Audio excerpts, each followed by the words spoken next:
on the River Islands guest line, SF Standard, our friend David Lombardi all over the 49er beat, and a parent who doesn't have to deal with this yet because his child is not old enough for these kinds of worries. But, David, you better get ready. It's coming.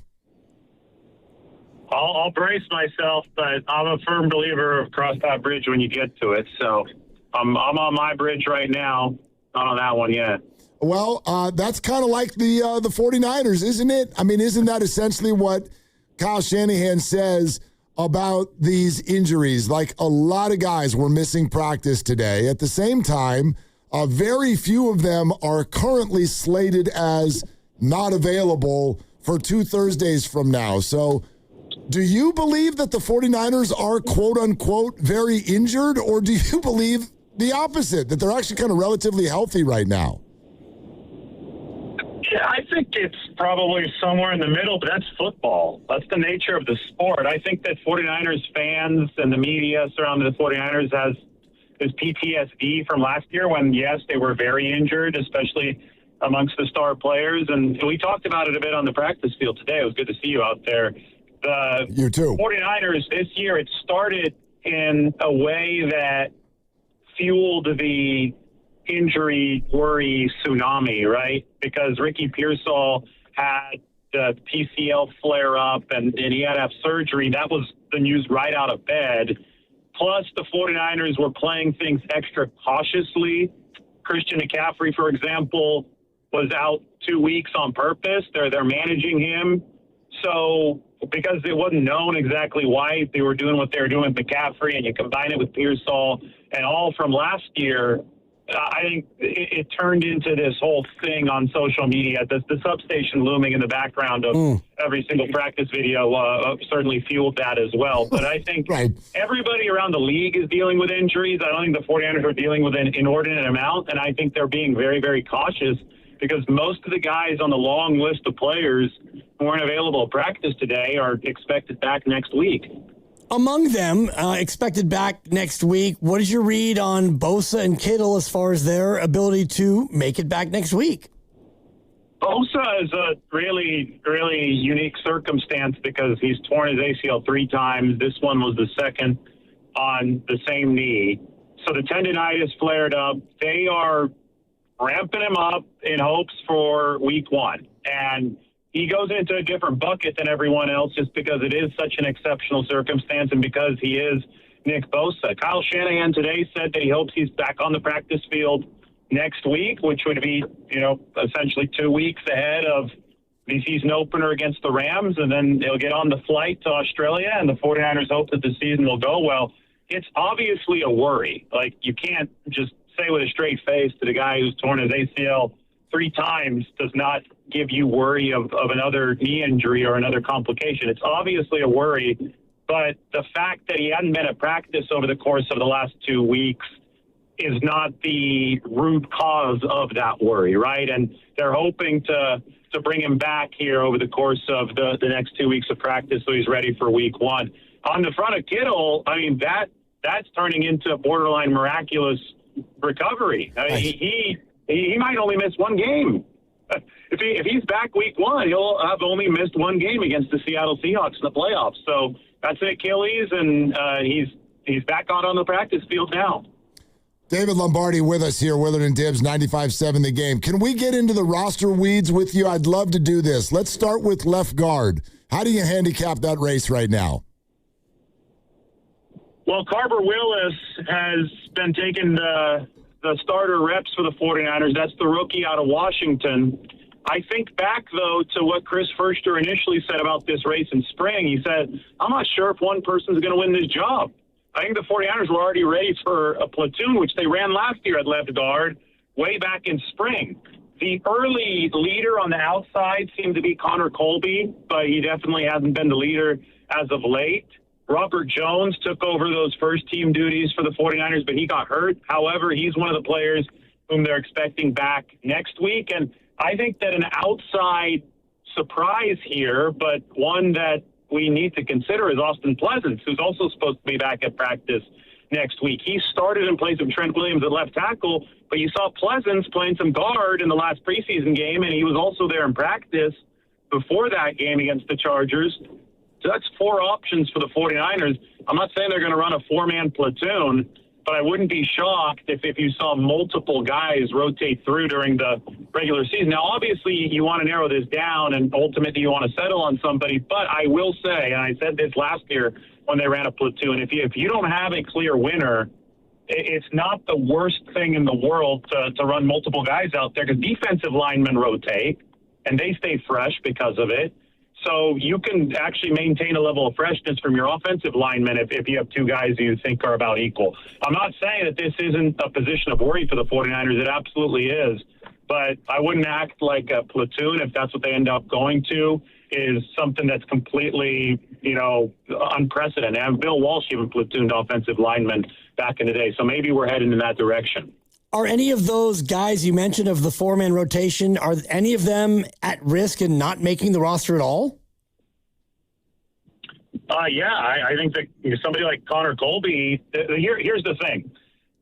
The roster has only 53 spots on it, and they're going to have to be creative to keep all the guys they want to in the building. So they're going to run a lot of injury maneuvers, and we're going to be talking about the PUP list, and we're going to be talking about IR return designations and all this and all that.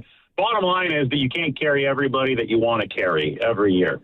And if you do not assert yourself as a starter at a particular position on the offensive line, so Connor Colby is an example here. I don't think he's asserted himself as the de facto starter yet at left guard. What teams will do is they'll audition you at other positions that you can play, such as right guard, to see if you have any backup utility. Because if you're not one of the starters, you almost have to be able to play multiple positions, because you can't just be a backup at one spot.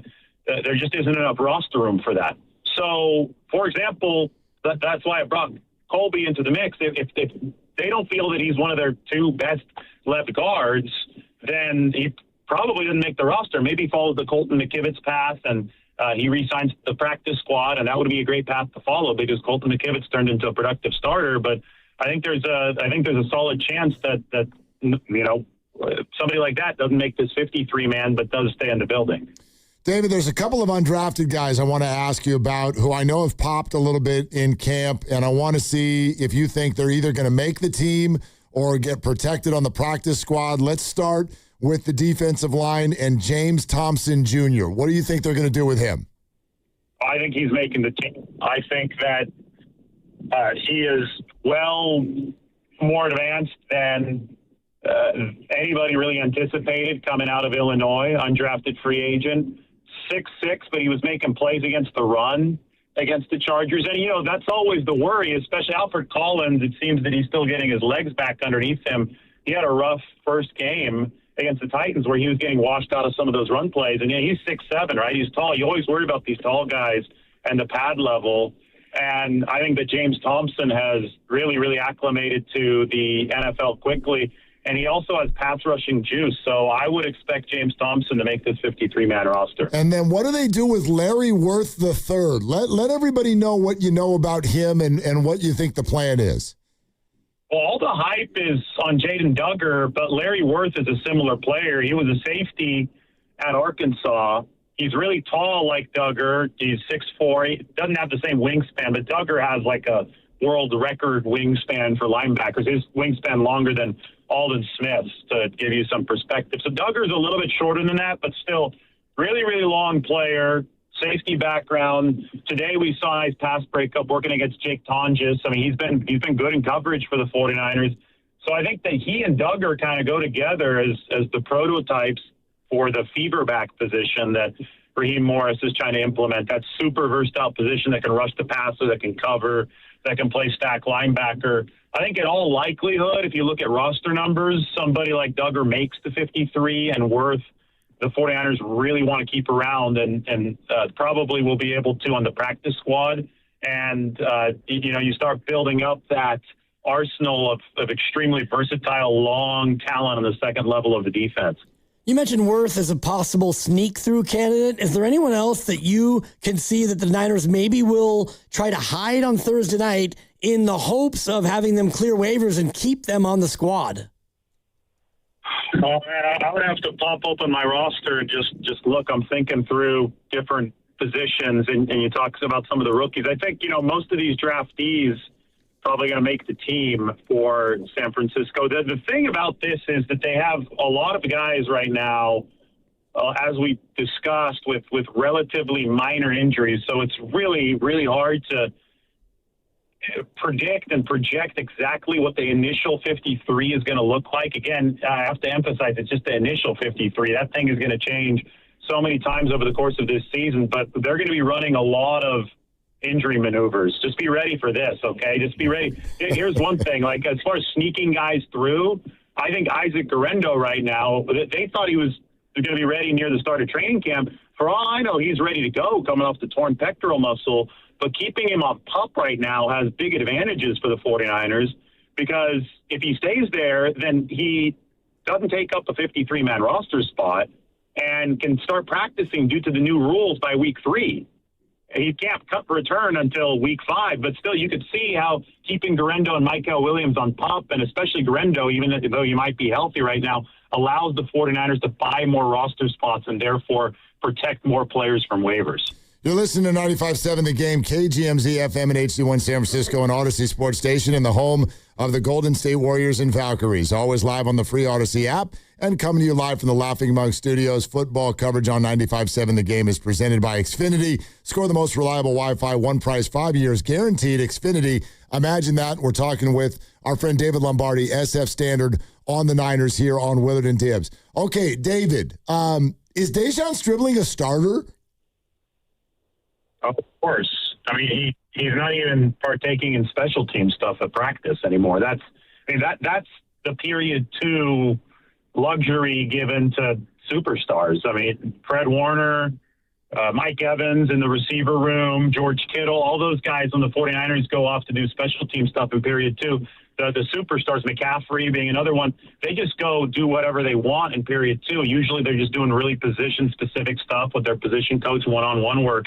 Stribling's already doing that in practice. Wow. So, I mean, he's obviously a starter. I think he clearly is on a star track, not a starter track, a star track for the 49ers. But we'll see. I mean, it still has to get real, but they love everything they've seen so far from him. And I wonder about, like, Jacob Cowing. Did he ostensibly make the team based on one preseason punt return, or do you think he was already trending in that direction? Well, listen, Cowing has electric speed and electric burst. Plus, in his case, his stature, I think, helps him for that particular job for punt returner because, he's shorter. He's 5'9", and there's real short area quickness there. So he did it a lot in college, and I think he entered this camp as the favorite to be the 49ers punt returner just because of his explosiveness and because of his experience at that position. Now, then came the complicating factors. I mean, and the first of which was rooted in last year. He went to hell and back. He tore his hamstring 4 times last year, so he was unable to play. So the 49ers had to see him get healthy and stay healthy, and that actually has been a challenge here over this training camp. So some doubt really, I think, started to creep in with everybody, but with the coaching staff especially. So when he returned that punt, 83 yards for a touchdown, I think what it did was quiet a lot of the doubt. And it reminded the 49ers, if they needed a reminder, of why you believed in this guy, because you saw that explosiveness and the punt return ability right on display over there at SoFi Stadium. So it was a big moment for sure for Jacob Cowing, and his teammates were really, really happy for him. David, keeping it in the wide receiver room with one more, because you said Nick Bosa is kind of a completely separate issue. For example, when Christian McCaffrey misses a bunch of time with air quotes tightness, and then we find out later, this was actually just kind of the plan. Is the same thing going on with Mike Evans? Does he have a groin and a quad and an ankle, or is this load management? I think it's load management. I'm sure there's a little bit going on there, but I mean, it's football. That's the thing. This is sport, especially for guys who have a lot of mileage, and he had 11 straight 1,000-yard seasons. So he's played a lot of football. He's taken a lot of hits, but he's also shown the ability to stay available when it matters throughout his entire career. So of course he's going to be feeling stuff during training camp, but you've got to be smart. And you were there today, too. You saw Mike Evans joking around during team drills. He wasn't back in the ice tub. He wasn't back doing rehab out of sight. He was walking around just fine. I still remember he was limping off the practice field last week in L.A., and then a couple days later, I saw Mike Evans just fine at practice back in Santa Clara, catching some big passes from Brock Purdy. This is going to be, I predict, a continuous cycle over the course of this year. Mike Evans might be a little bit hobbled. People are going to freak out. But then when the money's down and he has to deliver, he's going to be out there. He's going to be playing. That's been the story of Mike Evans' career, especially the later portions of it, and he's still been a productive player. So as long as you can avoid the big serious injuries, and I know last year was the year where those finally derailed his streak, but if you can go back to the 11 years before that where you avoid those serious injuries, this guy's going to find a way to be out on the field when it matters. And that's the same story with McCaffrey, avoiding those serious injuries. And David, I was looking at the last 2 healthy years, and when he's on the field, he gets a target or a touch nearly 50% of all plays. Would you anticipate the same level of workload? And if so, do they have to then get him off the field more often to protect him from himself? Well, I think you're already seeing a little bit of that, right? Because he had 380-something touches, I want to say, in 2023. That was a massive workload year.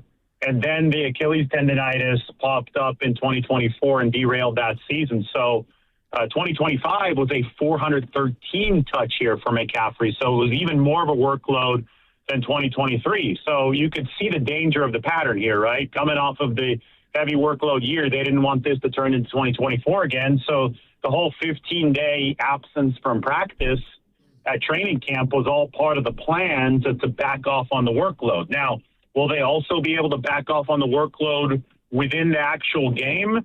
Well, I think so. I think they've tried to set it up for that. I think that Kalen Black has looked really good for the 49ers. They used the 3rd-round pick on him. Jordan James is back at practice now.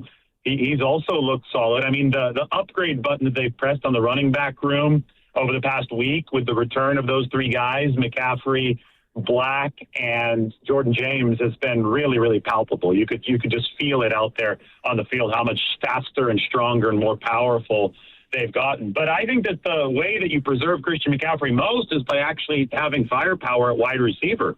You know, that's what they really didn't have last year. And that's why McCaffrey got so many touches, because he was also the primary guy in the pass game. So Mike Evans, De'Zhaun Stribling, you know, the Jordan Watkins, you can talk about emergence of other players in that room. That's what's going to allow you to space the field and I think take some pressure off of Christian McCaffrey on top of the obvious depth addition at running back.